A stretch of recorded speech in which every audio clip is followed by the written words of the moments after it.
the G5 High Five, which is our round robin segment. As I mentioned at the top, we've been cooking in this department, clean sweeps into the last 3 weeks. So I'm going to get it started and hopefully keep the positive mojo going.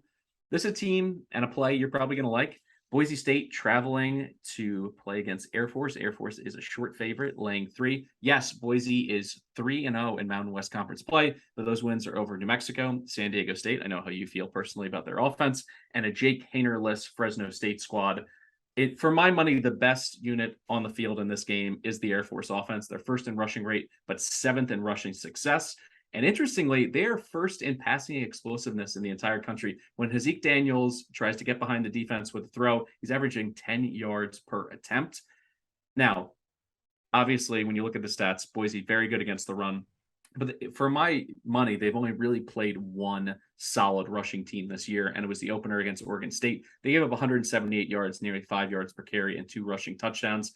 I think Air Force calls it back to last year. They won on the Smurf turf, won by 7 last year. I think they can get it done at home here. I understand that they're 2-2 in Mountain West Conference play, and it may look like this is the time to hop on the Boise wagon, but not for me. I still think their offense is a pop gun offense. I don't think they're going to be able to get it done. You have 3 picks here. You're doing the heavy lifting for the G5 High Five in week 8. So let's get it started. Why don't you go back to back? Give me 2. I'm going back to the well.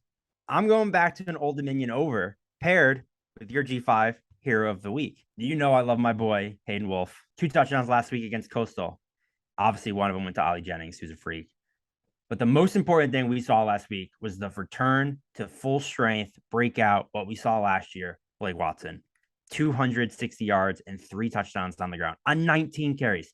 He averaged 13.6 yards per carry against Coastal Carolina.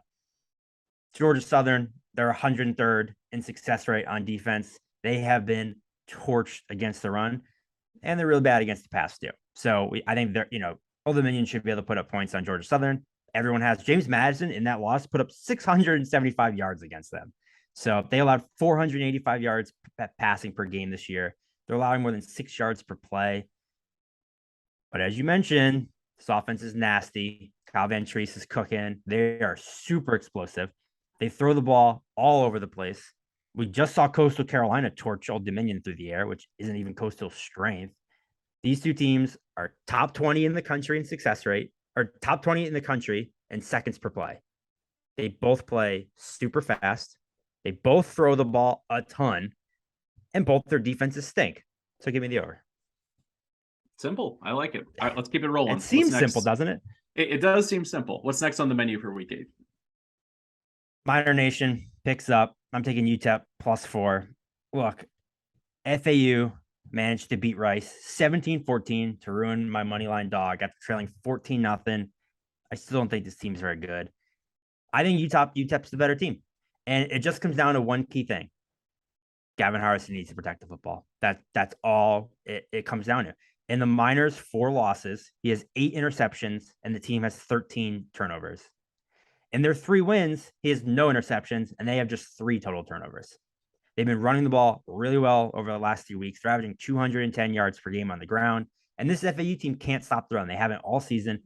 And they're even worse against the pass. Their defense is 110th in the country. And every single time a team gets in a scoring position, they put up points on FAU. UTEP is home. They're at the Sun Bowl, where Hardison has yet to throw an interception this year. They're coming off a bye, and they're catching 4 points. So, again, it sounds super easy, right?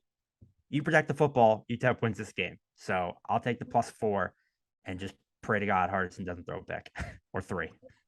Yeah, I was surprised once you started breaking that game down. I assumed it had to be in South Florida, but the fact that you get him at the Sun Bowl, I think that's jam-packed with value for a team that has played very well at home the last 2 years. Yeah, absolutely.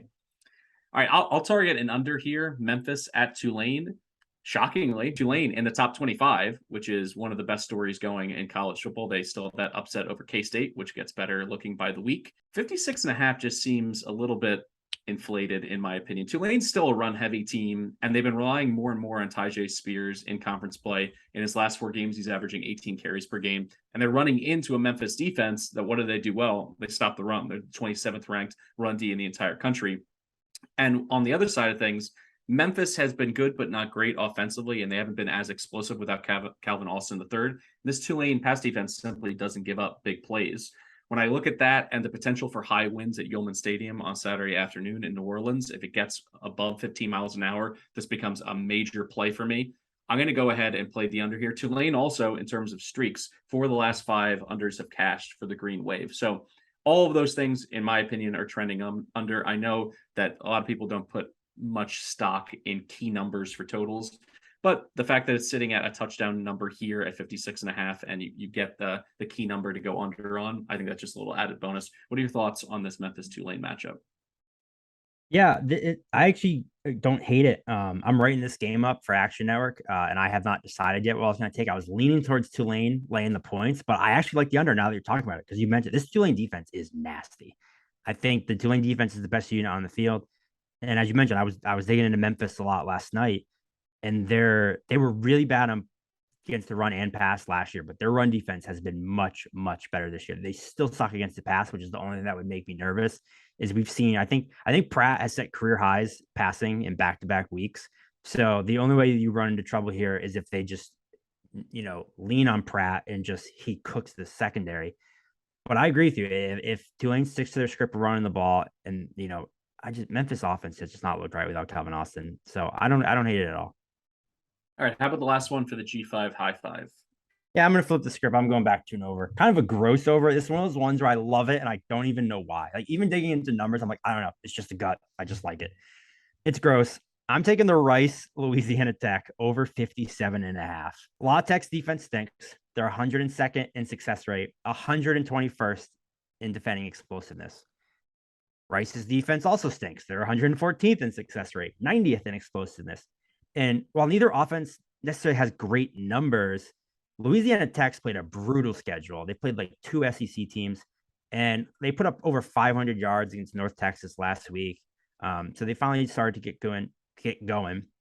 And Rice didn't do much on FAU. Obviously, they only put up 14 points, but they averaged over 5 yards per play. It was a weird game. They threw 3 interceptions, so it kind of got away from them.